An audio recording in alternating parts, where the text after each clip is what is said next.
Hello, I'm Christy Johns from Australian Online News, and we're in Brisbane City where Extinction Rebellion have taken over the city.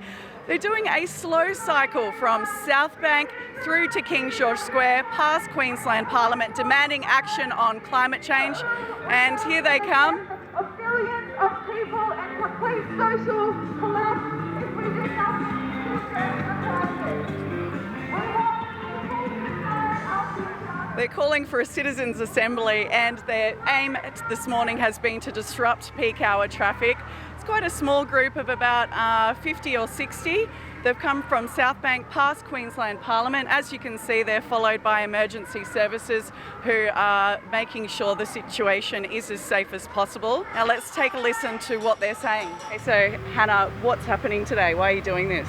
So today, people from Extinction Rebellion are doing this really slow bike ride through the city to cause disruption and remind everybody that we're actually facing a climate and ecological emergency. And our global food systems and the like will collapse if we don't do something about it really soon. Why is this protest needed? Because governments have failed to act on climate change. They've got their hands in the pockets of big business, big coal and gas lobbies. They've failed despite having the information for the past 30 years.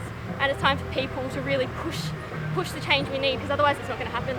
And have you been disrupting traffic out there today? Yeah, certainly. We've had a big bank up of cars as we've done a big loop through the city, and people need to be put in a position right now where they have to choose, because if we continue on neutral, everybody is going to be facing an apocalyptic world very soon.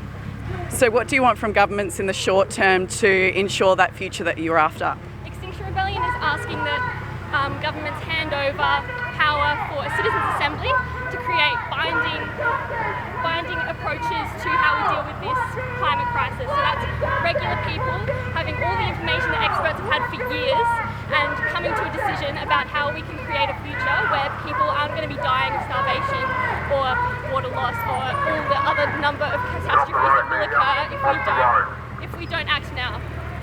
Thank you very much. Good luck.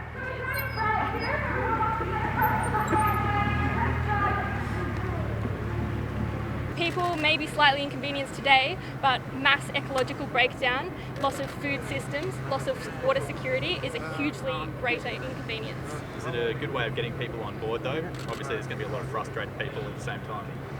Certainly people will have to take a stand on this one. You can't just sit back and watch the climate disaster unfold. And yes, it may be disruptive and it may be more antagonistic than people like, but that is going to be nothing compared to wars over the loss of food resources and the like. There's been a period of dormancy as everyone recognises the COVID pandemic and the seriousness of that, but coming out of that we're going to be taking action regularly. We need to, if we're going to build momentum, to be able to have a force that can combat this disaster. We're seeing crisis after crisis like floods and fires, our food systems are going to collapse, and it ultimately leads to social collapse, which is what we were drawing attention to today, is that the climate crisis isn't this thing that happens over there, it's something that is going to affect billions of people, it's going to affect all of us.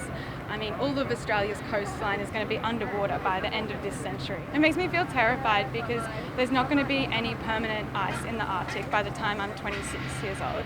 And that's just crazy, and we're leaving just nothing really for the future generations to come.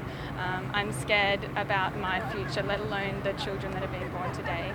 If we continue on our current trajectory, they don't really have a future. What we want is a citizens' assembly where people get to decide how we get to net zero emissions by 2025. So rather than corrupt politicians deciding our future, we want ordinary people to be able to decide it. This is the time for us to really start disrupting and start taking direct action straight in the face of the structures that are opposing us and that are they just don't give a shit. We have a plan at Extinction Rebellion. We're in the first stage of our mobilisation at the moment. What we want to do is organise communities across the country.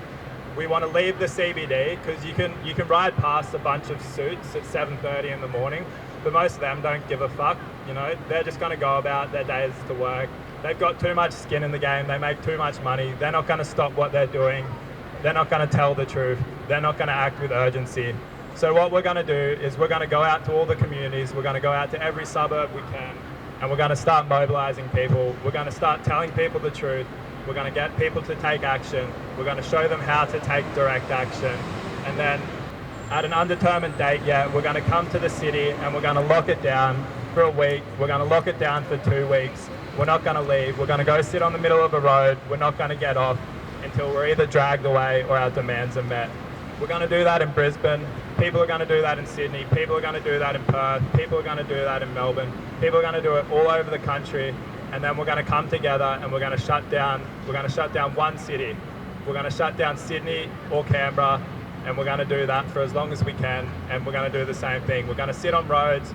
We're going to block industry. We're not going to move until we get dragged away, because we've had enough and it's time to take action.